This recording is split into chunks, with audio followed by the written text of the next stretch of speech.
The Baltimore Orioles have been one of the worst teams in baseball for quite some time. They always find themselves being one of the worst teams in baseball, and it's obvious that they are tanking as of right now.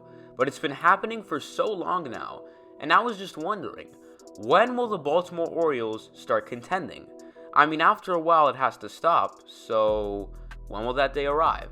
How is everybody doing today? It's Portillo back with another video. Today, I'm going to talk about the Baltimore Orioles and when will these guys finally start contending. Let's not waste any time, and let's get straight into it. Let's first take a look at the last time the Orioles were contenders. The last time Baltimore was really trying to contend was in 2016. That was when they had guys like Manny Machado, a prime Chris Davis and Mark Trumbo, Adam Jones, and Zach Britton. These guys were good, and they won 89 and 73 in 2016. They made the playoffs but were eliminated in the wild card. And then in 2017, stuff kind of started slowing down for them. They did go 75 and 87 but were last in their division. And that was because three teams in the AL East weren't bad, but also weren't great. The only good teams were obviously the Boston Red Sox and New York Yankees. Manny Machado was doing Manny Machado things that season, which means being a star. But one player who really stood out on top that season for the Orioles was Jonathan Schoop. He had a .293 batting average with 32 home runs and 105 RBIs. He was insane. Now when it comes to pitching, Baltimore didn't have anything crazy. The Orioles never really had impeccable pitching, as it was always their biggest problem. So 2016 was pretty good. 2017 was mediocre, but 2018, oh man, it's bad. And I mean so bad to the point where I'm shocked fans were attending games. First off, this was the last season Machado played in an Orioles jersey because he was traded to the Los Angeles Dodgers. But this team as a whole was terrible. They finished the season going 47 and 115.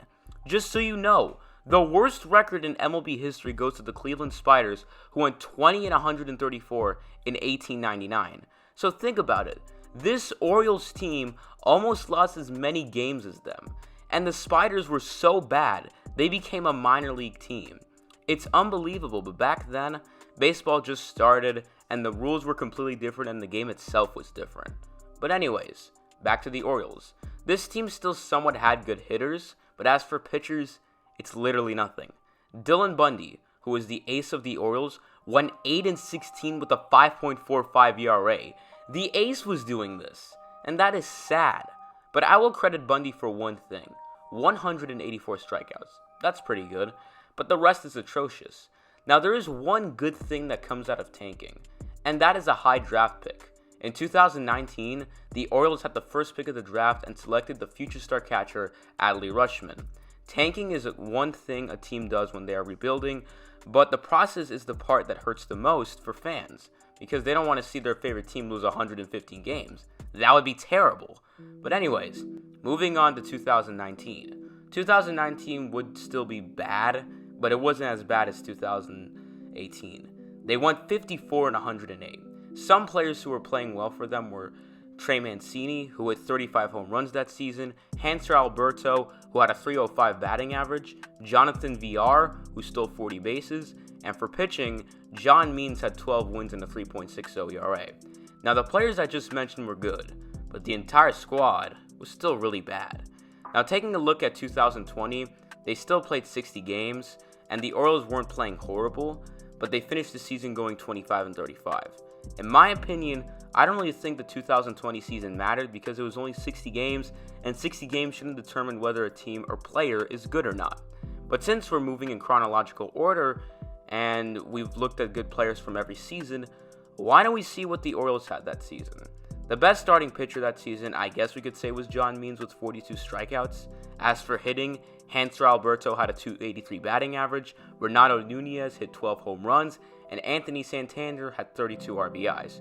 2020 was an okay season, but if they played 162 games, I'm sure they would have had to run 90 losses once again. And so now we come to today. Baltimore is, as you would expect, playing terrible. At one point this season, they were on a 19-game losing streak. Yeah, that's pretty bad. And this season will be yet another year of tanking for Baltimore. So I have one question to ask the Baltimore Orioles. When will you guys contend?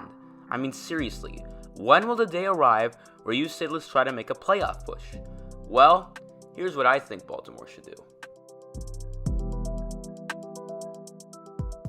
First things first, the Baltimore Orioles need to fire their manager, Brandon Hyde. Whenever they decide to contend, they should get rid of him.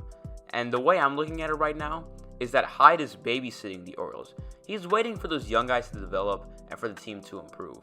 And like I said the first time, once the Orioles have reached the point of contention, fire Brandon Hyde.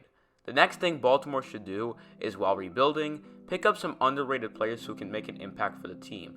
Don't go for any of the big players or like all-stars, but go for guys who will still help you out even though they might not seem like they're the greatest. I find it a good way to move step by step until you reach the top. And number 3, let the young guys develop and be smart during the draft. Young guys developing shouldn't be a problem, but being smart during the draft can hurt if you mess up. The Orioles need to take huge advantage of having the higher pick in the draft because that player you draft could be your future. So make sure to be smart with what you do and don't screw it up. I really feel bad for Orioles fans as they have been through enough trauma the past few years, but hopefully it'll end soon enough. That'll be it for today's video, guys. Thanks for watching. I hope you enjoyed. If you're new to the channel, please consider to leave a like and subscribe. I would really appreciate that. I'm trying to hit 2,000 subscribers, and you subscribing will definitely help that out. And I will see you all in the next video. I'm out.